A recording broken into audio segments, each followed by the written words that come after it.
Welcome to Hyperspace Prospector. I'm going to be talking about Star Wars: The Bounty Hunter's Code. This is a Legends book, I think. At least it refers to some Legends material, so it's not technically canonical anymore, but that doesn't mean it's not a great read. This is an in-universe book, so it talks as if everything's real, and then there are notes from various characters, which is honestly the best part about this book. It begins with an incident report of where the book was found. I would say most of the notes are from Boba Fett, but there's various other sundry people, including Han Solo. For example, in the hand-to-hand unarmed combat section, Bosk has added, "Forget fist fights. If your target has legs, break them." Okay, Bosk. Also from Bosk, he has some of the most hilarious comments. They're talking about repulsor lift speeders and what you might want to add to them, like electrified Connor net launcher. Greedo says, "I'd want all of these on my speeder." And Bosk adds, "I saw Greedo fall off a speeder twice. It was parked." They start you off with, what are the rules? How do you join the guild? How expensive is it? A lot. Once you add in all the various fees and certificates and everything you need to have, and then you have to get permission from each sector and then each planet, and it's a whole thing. Oh my goodness. Very complicated to be a bounty hunter. I had no idea. Just to join the guild, you must be sponsored by at least one existing member. Evaluation fee, 750 credits. Must have a minimum of 5 confirmed captures, totaling at least 20,000 credits. And of course, the initiation test. That's just for possibly becoming a Bounty Hunter Guild member. We then cover the famous creed. There's like the official one, and then some kind of unofficial rules as well that are sort of seen as the creed. And we get commentary by various bounty hunters on this. It costs 2,000 credits annually just to keep your spot on the guild once you join. My goodness. It then goes into bounty postings. How do you find bounties, and what different kinds are there? Like there's corporate bounties, and what are the advantages and disadvantages of taking a corporate bounty? Of course, it talks about the Empire and the pluses and minuses of working for them. Lots of warnings. Don't let them transport your prisoner. They will charge you money for it, for example. And then, most likely, not take care of the prisoner. And you won't get your bounty. We also went to what are the different levels of bounties, which I thought were really fascinating because even if these aren't official anymore, it really adds a little bit of depth to shows like The Mandalorian. We have the most wanted bounty over 200,000 credits. But keep in mind all those little tiny fees you've been paying all this time and the fees of tracking down a big bounty like this. After all that, you're not actually making a whole lot. These are imminent threats to public safety and security. Usually, most wanted is you can bring them in cold or you can bring them in warm. Galactic bounties range about 50,000 to 200,000 credits. These tend to be things like transportation of restricted dangerous items beyond simple smuggling, piracy, and of course, being part of the rebellion. Regional bounties, usually 20,000 to 75,000 credits, forgery, unlawful starships, smuggled, stolen goods, things like that. A little bit higher than regular crimes, but not serious. And then you have the system planetary bounty range of about 3,000 to 50,000 credits, probably the most common type of bounties if you're just getting started. And that's just regular criminal activity that the locals can't figure out. Someone who's a bit more on the dangerous side, or they just don't care about. but someone does care about it and is willing to post a bounty. There's also the underworld, so you can go work for the Hutts or something. I really love this book and how in-depth it is and how practical these tips would be if you really were a bounty hunter. It makes you feel like, yeah, I can do this. Like, I have what I need to get started. Remember to carry an Imperial Peacekeeping Certificate, IPKC, 500 credits, payable to the Imperial Officer of Criminal Investigation, IOCI, subject to annual renewal.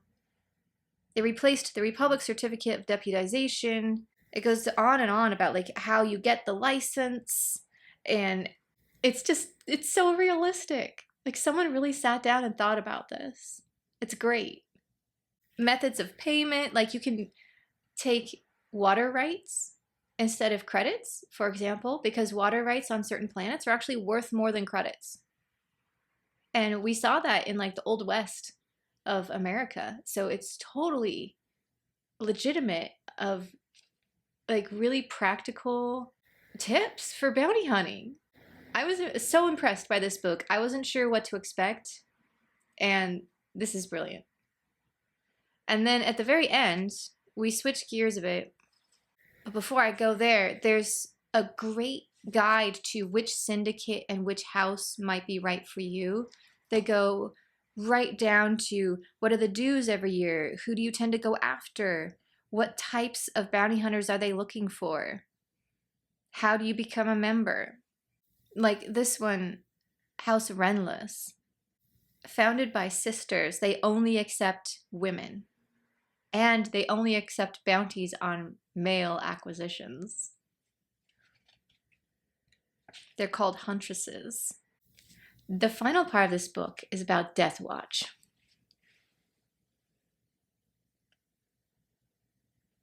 And as fun and entertaining as all this part was with the code, this is gold.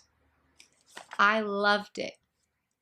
We go into the history, we go into each piece of armor, why it's there, how it changed over the years. And of course, this is written as a recruitment drive for Death Watch, so it is very biased. But then Boba has written these very snarky notes about it. Looks like Hondo Onaka has also added some notes. There's a section that's talking about the terrible new Mandalorians have forfeited our honor, buying us soft lives of sloth and dependence. And Hondo adds, bah, sloth is one of my favorite things. Oh, Hondo. Oh, here's a great note from Ara. This is Death Watch, and they say, as though any worthy cause can exist without honor. And Ara very wisely says, honor is how the powerful convince the foolish to sacrifice themselves. I don't know a whole lot about her because we don't see too much of her even in Clone Wars, but what little I've seen, I've been impressed. I really like her character and I wish we had seen more of her. Here's from Django. Death Watch was nothing but a license for murder. And here's from Hondo about Django, and this like was so heartwarming because I love Django. Django always kept his promises. He was that kind of man. If you get this book, make sure you read every tiny piece because it's amazing. There's also a whole section on the bucket and all the upgrades that you can kind of do. Django talks about what he added in, like sound amplification, HoloNet, database access, and then Boba adds in what he upgraded the same helmet to have, like olfactory sensors, scent database, so he can actually smell you out. Did you know that? Yeah. The conclusion has another note from Ara. She's really awesome. That was my takeaway from this book.